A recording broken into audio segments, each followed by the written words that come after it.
May mga pagkakataon sa buhay na tila hindi umaabante, walang progreso, walang malinaw na sagot, tanging katahimikan lamang. Ngunit sa katahimikang ito, dito gumagawa ang universo ng pinakamalaking pagdalaw. Paano kung ang pagkakaantala na nararamdaman mo ay hindi isang pagtanggi, kundi paghahanda? Paano kung ang hindi nakikitang pinto ay matagal nang naroroon sa harap mo, naghihintay ng tamang oras na ikaw ay handa nang makita ito? Para sa Aries, hindi ito tungkol sa swerte o pagkakataon.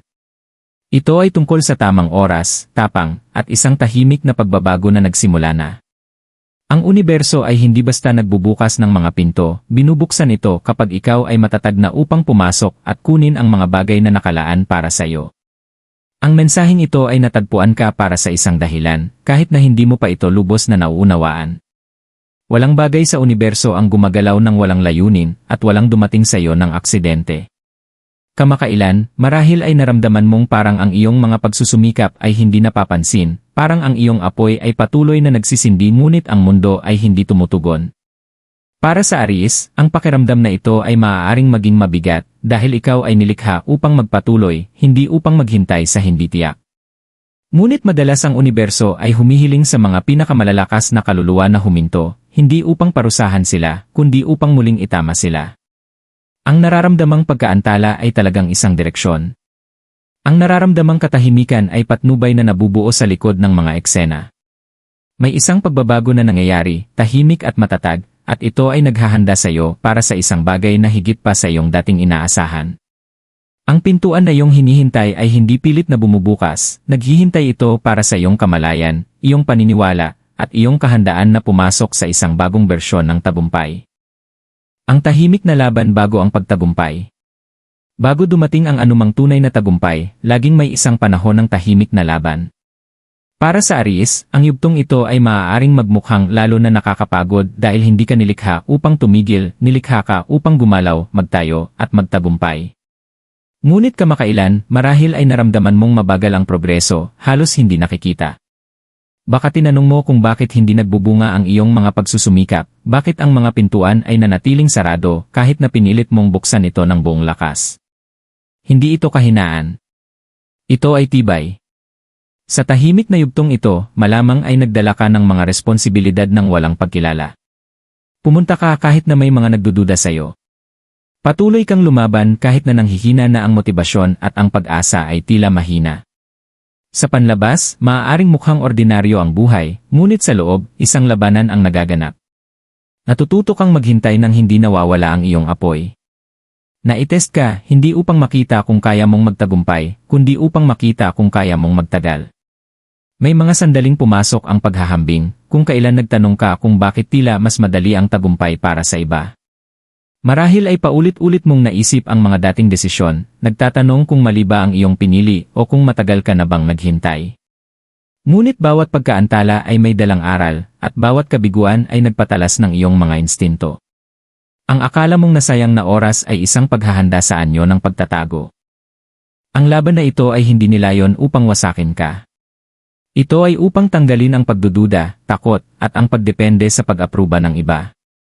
Ang enerhiya ng Aries ay umuunlad kapag natututo itong magtiwala sa sarili nito, kahit sa gitna ng kawalan ng kasiguruhan. Pinagmamasdan ng universo kung paano mo hinahandle ang pressure, kung paano mo pinapalakas ang sarili mo kapag hindi agad dumating ang mga resulta, at kung susuko ka ba kapag hindi tiyak ang kinalabasan. Ngayon, habang ikaw ay nakatayo sa gilid ng pagbabago, mahalagang maunawaan ang katotohanan ito. Ang tahimik na laban ay hindi palatandaan na ikaw ay nalihis sa landas. Ito ay patunay na may makapangyarihang bagay na binubuo sa ilalim ng ibabaw. Mas matibay ang pundasyon dahil sa mga naranasan mong pagsubok. At malapit na, ang nararamdaman mong mag-isa sa iyong pag-akyat ay magiging malinaw bilang eksaktong landas na nagdala sa iyo sa pintuan na palagi mong nakalaan upang matutunan ang hindi nakikitang pagbabago sa universo. Habang ikaw ay nakatutok sa pag-survive sa laban, may isang banayad ngunit makapangyarihang nangyayari sa kabila ng iyong kamalayan. Ang universo ay nagbabago, tahimik, maingat, at pabor sa iyo. Ang mga pagbabagong ito ay hindi kailanman nagpapakita ng malakas. Hindi ito dumating na may mga naglalakihang senyales o garantya. Sa halip, ito ay bumangon sa katahimikan, inayos ang mga kalagayan, pinagalaw ang mga tao, at inaayos ang mga pagkakataon bago ka pa man ito mapansin. Para sa Aries, ang hindi nakikitang pagbabago ay madalas na magmukhang nakakalito sa simula. Maaaring nakaramdam ka ng pagbabago sa iyong intuisyon, mga maliit na paghikayat na pag-isipan muli ang iyong mga plano, mga sandali kung saan ang mga lumang layunin ay hindi na tamang pakiramdam, o bigla ang linaw tungkol sa mga bagay na hindi mo na nais tiisin. Hindi ito mga random na kaisipan.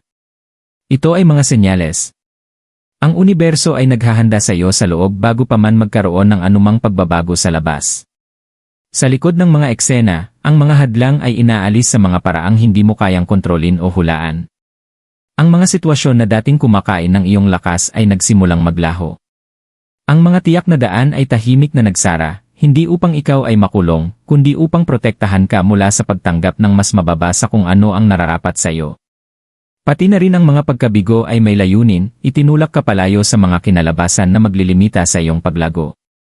Ang pagbabagong ito ay sumubok din ng iyong tiwala. Kapag walang nakikitang pagbabago, ang pananampalataya ang nagiging tanging salalayan. Hiniling sa iyo na patuloy na maniwala ng walang pruweba, na magpatuloy ng walang katiyakan. At dito nagsisimula ang tunay na pag-aakma, hindi kapag madali ang lahat, kundi kapag pinili mong magtiwala kaysa matakot, kahit nasa dilim. Maaaring napansin mong nagkakaroon ng ibang reaksyon ang mga tao sa iyo. Ang iba ay naging malayo. Ang iba naman ay biglang nagbigay pansin. Hindi rin ito isang pagkakataon. Habang ang iyong enerhiya ay nagbago, ang iyong kapaligiran ay tumugon. Ang universo ay gumagawa ng espasyo, tinitiyak na kapag ang tamang pinto ay nagbukas, ikaw ay magiging malaya upang dumaan dito ng walang alinlangan o pagsisisi. Ang hindi nakikitang pagbabago ay hindi kailanman komportable, ngunit ito ay palaging kinakailangan. Ito ang yugto kung saan ang tadhana ay nakikipagkasunduan, kung saan ang timing ay pinapino, at kung saan ang tapang ay tahimik na binubuo. Hindi ka na kung sino ka noong simula ng paglalakbay na ito, at ang pagbabagong iyon ang dahilan kung bakit ang susunod na pagkakataon ay makikilala ka kapag dumating ito. Ang susunod ay mararamdaman mong biglaan, ngunit hindi ito aksidente. Ito ay magiging resulta ng bawat hindi nakikitang pagsasaayos na ginawa para sa iyo, bawat sandali na tiniis mo nang hindi nauunawaan kung bakit. Ang universo ay kumilos na. Ngayon, panahon mo nang mapansin ito. Ang pintuan ay nagsisimulang magbukas. Sa una, maaaring hindi mo ito makilala bilang isang pagkakataon. Ganyan ang paraan ng paggalaw ng universo, hindi laging malalakas at dramatikong paraan ang pagdadala ng pagbabago. Minsan, ang pintuan ay nagsisimulang magbukas ng tahimik, nakatago bilang isang maliit na pagbabago, isang pag-uusap, isang hindi inaasahang ideya, o isang pagkakataon na medyo nakakaramdam ng hindi komportable. Para sa Aries, ang sandaling ito ay maaaring makalito dahil sanay ka sa malalakas na senyales at malinaw na mga palatandaan. Ngunit sa pagkakataong ito, ang paanyaya ay banayad. Maaaring maramdaman mong tinatawag ka patungo sa isang bagong bagay, kahit na hindi mo pa ito lubos na nauunawaan. Ang isang kaisipan ay patuloy na bumabalik. Ang isang sitwasyon ay paulit-ulit na nangyayari. Isang posibilidad na dati mong tinanggihan ay biglang parang karapat-dapat na pag-isipan. Hindi ito pagkakataon. Ito ay ang universo na sumusubok sa iyong kamalayan. Ang pintuan ay hindi agad bubukas ng maluwang, binubuksan ito ng sapat upang makita kung ikaw ay nagmamasid. Madalas may takot sa yugtong ito. Takot na magkamali. Takot na iwan ang mga pamilyar. Takot na mag-fail muli pagkatapos magsikap ng husto. Lahat ng emosyon na ito ay natural, lalo na pagkatapos ng lahat ng iyong naranasan. Ngunit intindihin mo ito, ang pag-aalinlangan ay hindi nangangahulugang ikaw ay mahina. Nangangahulugan lamang ito na nagmamalasakit ka sa kinalabasan. Hindi hinihiling ng universo na magmadali ka, hinihiling lamang nito na magtiwala ka sa iyong mga instinct. Ang pagbubukas na ito ay maaaring may kalakip na responsibilidad. Maaaring kailanganin nito ang pagsisikap, pangako, o pagbabago sa pananaw. Hindi ito magiging magarbo sa simula. Sa katunayan, maaaring maramdaman mong parang isang hakbang na pabalik kaysa pasulong. Ngunit para sa Aries, ang paglago ay madalas magsimula sa sandaling kumilos ka kahit na may pag-aalinlangan. Ang universo ay naggagantimpala sa tapang, hindi sa kaginhawaan. Pansinin kung paano tumutugon ang iyong katawan. Ang excitement na sinasamahan ng kaba ay isang makapangyarihang senyales. Ang kombinasyong ito ay nangangahulugang ang pagkakataon ay nakaalin sa iyong paglago, hindi lamang sa iyong ego. Ang pagbubukas ng pintuan ay hindi tungkol sa agarang tagumpay, ito ay tungkol sa access. Access sa isang landas na hindi mo pa nakikita. Access sa mga resources, tao, o ideya na kalaunan ay maghahatid sa iyo sa pinansyal na katatagan at pagkilala. Dito mahalaga ang timing. Ang sobrang aga o huli na pagkilos ay maaaring magbago ng lahat. Ginawa na ng universo ang bahagi nito sa pagpapakita ng pagbubukas. Ngayon, ang kamalayan ay nagiging iyong responsibilidad. Pansinin kung ano ang patuloy na nagpapakita. Pansinin kung ano ang ayaw umalis sa iyong mga isip. Pansinin kung ano ang pakiramdam na may panganib ngunit tama. Ang pintuan ay hindi na nakatago. Hindi na ito nakasarado ng mahigpit. Naghihintay ito tahimik para sa iyong desisyon. Kung ikaw ay magpapatuloy o liliko ay maghuhubog kung ano ang darating. At sa kaibuturan ng iyong puso, alam mo na kung anong desisyon ang magdadala sa iyo sa buhay na iyong ipinaghahanda. Ang pagsubok, maglalakad ka ba dyan? Bawat bagong pintuan ay may kasamang pagsubok. Hindi upang parusahan ka, kundi upang patunayan na handa ka na. Ang universo ay hindi basta-basta magbibigay ng tagumpay nang hindi tinitiyak kung ang iyong puso, isipan, at enerhiya ay nakaalin sa susunod na yugto ng iyong buhay. Para sa Aries, ang tunay na hamon ay hindi ang aksyon, kundi ang pagtitiwala sa tamang oras ng pagkilos na iyon. At ngayon, nagsisimula na ang pagsubok. Maaaring bigla kang makaramdam ng pagdududa sa loob mo. Paano kung hindi ako handa? Paano kung hindi ito magtagumpay? Paano kung muli akong mabigo? Ang mga tanong na ito ay hindi palatandaan upang huminto, mga senyales ito na pumasok ka sa hindi pamilyar na teritoryo. Laging may kaunting takot sa paglago. Iyon ang tanda na ito ay tunay. Ang comfort zone ay hindi nakalikha ng tagumpay. Ang mga tao sa paligid mo ay maaaring hindi maintindihan ang iyong desisyon. Ang iba ay maaaring magpayo pang tumigil ka. Hindi nila nakikita ang nakikita mo.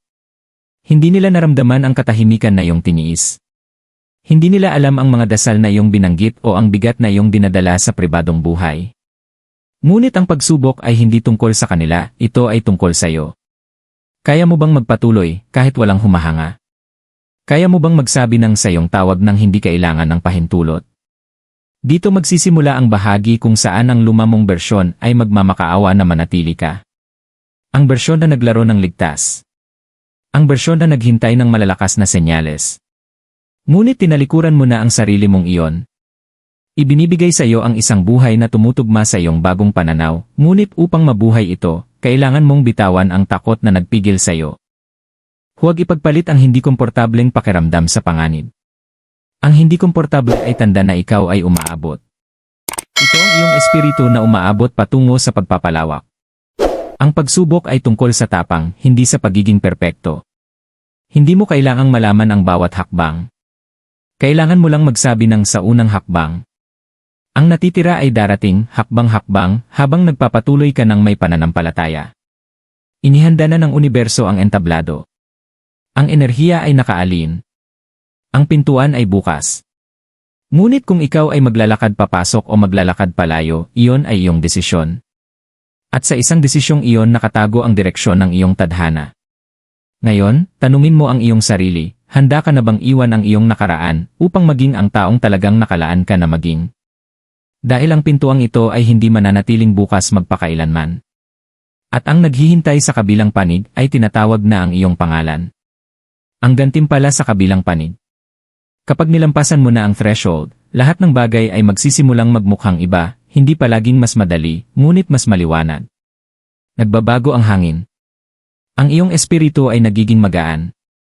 At sa unang pagkakataon sa mahabang panahon, may isang bagay sa loob mo ang bumubulong, nandito ako kung saan ako dapat naroroon. Ito ang gantimpala hindi lamang sa pagdaan sa pintuan, kundi sa pagiging tao na nagkaroon ng tapang na gawin ito. Ang gantimpala ay hindi lamang sa pera, bagamat maaaring dumating ito. Maaari itong magpakita bilang hindi inaasahang suporta, isang alok na trabaho, isang bagong pinagkukunan ng kita, o isang paglaya mula sa pinansyal na pasanin. Ngunit ang tunay na gantimpala ay mas malalim. Ito ay ang kapayapaan ng pag-alam na hindi ka sumuko. Ito ay ang pagmamalaki na nagmumula sa pagtitiwala sa sarili, kahit na ang lahat ng nasa paligid mo ay nagsasabing sumuko ka na. Ito ay ang pagbabago mula sa pag-survive patungo sa pag-thrive. Magsisimula kang mapansin na ang mga bagay na dati ay mabigat ay hindi na nakakabahala. Ang opinyon ng iba, ang mga pagkakamali sa nakaraan, ang mga nabigong pagsubok, nagiging malabo na sa likuran. Dahil ngayon, ang iyong focus ay bumalik na sa pagtatayo, hindi na lamang sa paghihintay. At kapag ang Aries ay nagsimulang magtayo muli, pinapansin ito ng universo. Maaaring magsimulang magtanong ang mga tao sa paligid mo kung ano ang nagbago.